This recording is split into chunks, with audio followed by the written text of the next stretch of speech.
สำหรับผู้ที่ต้องการมีรายได้เพิ่มขึ้นแบบง่ายๆด้วยการโปรโมทผ่านโมบายแอปพลิเคชันเพื่อเคลื่อนสินค้าสู่ผู้บริโภคกว่า 140 ประเทศทั่วโลกค่ะ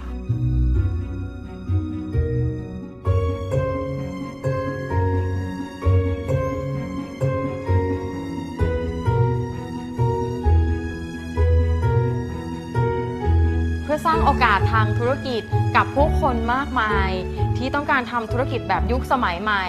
เป็นตัวแทนจำหน่ายขยายฐานผู้บริโภคที่ต้องการมีสุขภาพดีช่วยให้พวกเขาแลดูอ่อนเยาว์และรู้สึกอ่อนวัยเราจะเริ่มต้นอย่างไรเรามีคำตอบค่ะ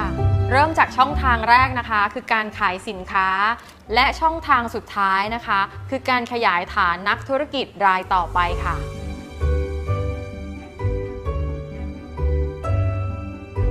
คุณสามารถเข้าร่วมกับแผนผลตอบแทนทางการเงินบริษัทเจอเนสในระดับใดก็ได้ที่คุณต้องการค่ะเปิดบินสมัครเป็นนักธุรกิจตัวแทนจำหน่ายเพียงครั้งเดียวโดยสินค้าใช้วิทยาการล้ำสมัยจากคณะที่ปรึกษาของบริษัทซึ่งได้รับการยอมรับว่าเป็นผู้เชี่ยวชาญในด้านนั้นๆในระดับสากลทำให้สินค้าทุกรายการสั่งซื้อมีคุณประโยชน์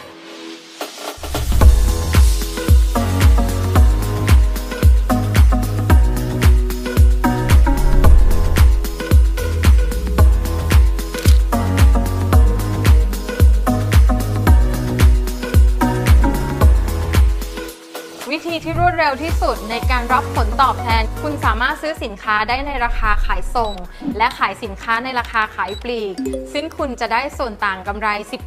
15-40% ในการขายทุกครั้งนะคะจำเป็นที่จะต้องสมัครสมาชิกแบบ Associate ขึ้นไปหรือว่าเปิดบินขั้นต่ำค่ะและภาพประกอบนี้จะทำให้คุณเห็นภาพมากยิ่งขึ้นโดยเฉพาะในลำดับถัดไปค่ะ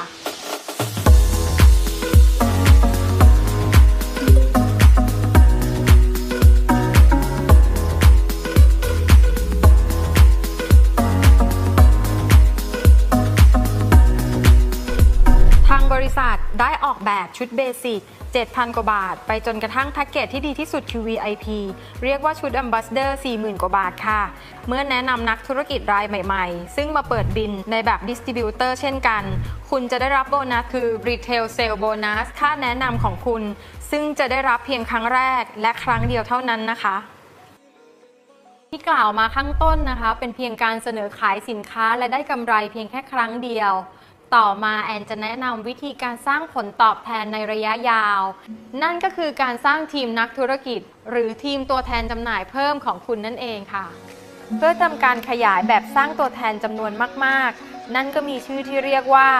ทีมคอมมิชชั่นและแมทชิ่งโบนัสวิธีการก็คือแชร์เรื่องราวสินค้าและโอกาสทางธุรกิจเหมือนกันเช่นนี้โดยมีโมบายแอปพลิเคชันและโปรโมทผ่านสื่อโซเชียลมีเดียหรือการแนะนำแบบปากต่อปากก็ได้ค่ะซึ่งเมื่อคุณได้มีโอกาสเข้าอบรมทำให้คุณมีความรู้ก็สร้างโอกาสได้ง่ายขึ้นค่ะ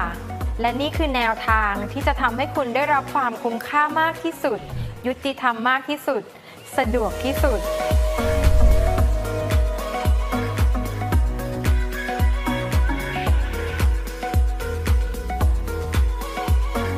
เชื่อว่าผู้ที่เคยผ่านระบบการขาย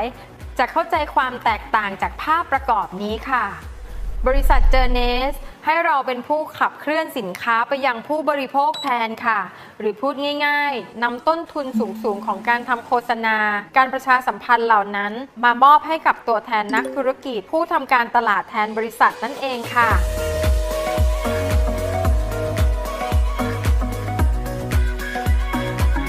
ทีนี้ขอทำความเข้าใจเพิ่ม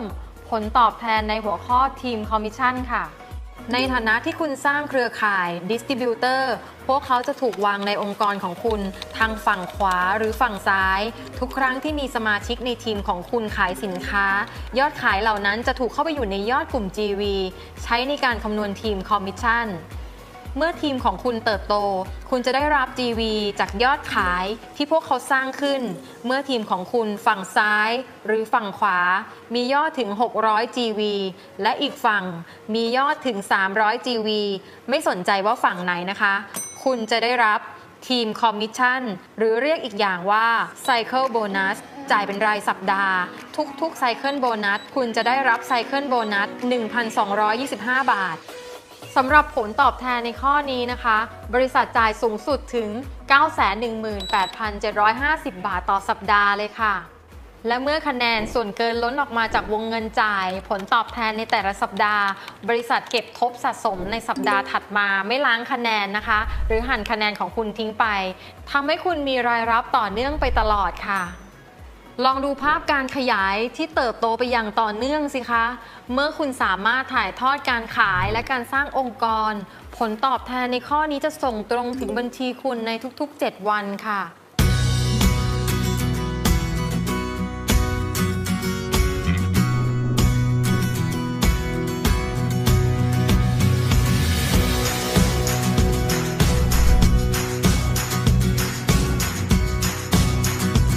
ดูรายรับอีกข้อหนึ่งค่ะเสมือนค่าลิขสิทธิ์ขยายทีมงานค่ะยิ่งคุณสนับสนุน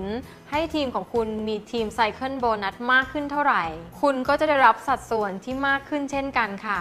ระดับแรกที่มีสิทธิ์ได้รับ Matching โบนัสคือ Jade Executive ในตำแหน่งนี้คุณมีสิทธิ์ได้รับค่าลิขสิทธิ์ถึง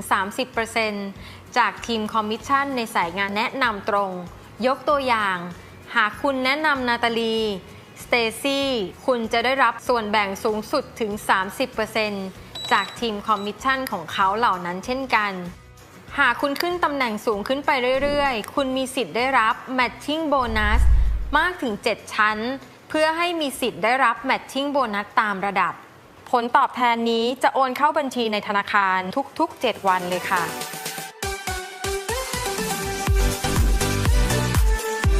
2 ประเด็นคือในส่วนของรางวัลสำหรับผู้นำทางธุรกิจคุณจะได้รับรางวัลท่องเที่ยว Lifestyle Reward ให้กับคุณที่สามารถพิชิตตำแหน่ง Emerald และ Diamond Director ได้โดยทางบริษัทจะพาคุณท่องเที่ยวยังสถานที่พักผ่อนอันเป็นที่ใฝ่ฝันของใครหลายคน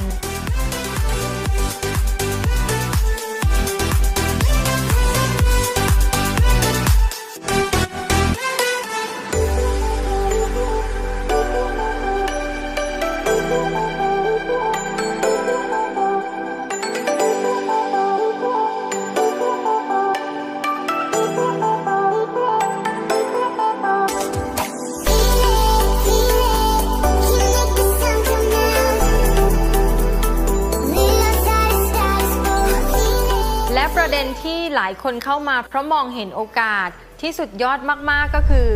การได้รับหุ้น 3% จากยอดขายที่เกิดขึ้นจากทั่วโลกในแต่ละไตรมาสซึ่งเป็นส่วนที่บริษัทกันไว้ให้กับผู้ที่พัฒนาทีมในตำแหน่ง Diamond Director ขึ้นไปบริษัท Journeys มีการขยายตัวแทนเติบโตในทุกๆนาทีเมื่อมองส่วนแบ่งทางการตลาดจากยอดขายทั่วโลกในทุกๆประเทศกว่า140ประเทศในขณะที่คุณไม่จำเป็นต้องมีผู้แทนจำหน่ายในประเทศนั้นๆซึ่งโอกาสเช่นนี้คุณจะได้รับโบนัสก้อนโตในทุกๆไตรมาสเมื่อคุณมีตำแหน่ง Diamond Director ขึ้นไปและยังคงสภาพเป็นผู้ที่มีคะแนนใต้ทีมงานอย่างหนาแน่นในสัดส่วนของตัวเอง